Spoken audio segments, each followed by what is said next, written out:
We're here at Terra Cotta Conservation Area, which is in part of the Credit River watershed. Here at Terra Cotta, there have been a number of old agricultural ponds where significant thermal loading to long, narrow, and shallow ponds was resulting in the watercourse temperature rising and it not being suitable any longer for cold water species like trout and brook trout in particular. This particular wetland used to fill almost all of this frame. A diversion structure at my feet was removed, allowing the water level to drop. As a result, you can see that most of the wetland has filled in with cattails, and the water now flows through and it doesn't stay in one spot and therefore avoids thermal loading.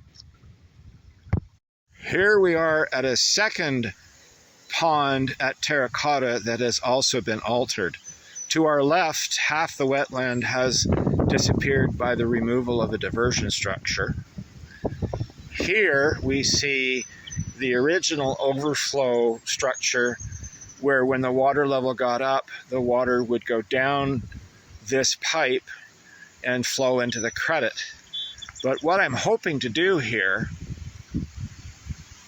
is get over to that corner where that dead tree is, where Credit Valley has created a diversion channel so that the cool incoming water does not enter the pond but gets diverted around it to retain its temperature. So here we are. I've made my way up to the dead tree from the previous shot, and here you can see the creek that flows down from that hillside. Originally, this creek turned to the left and went across here under those trees into the wetland where it was subjected to thermal loading.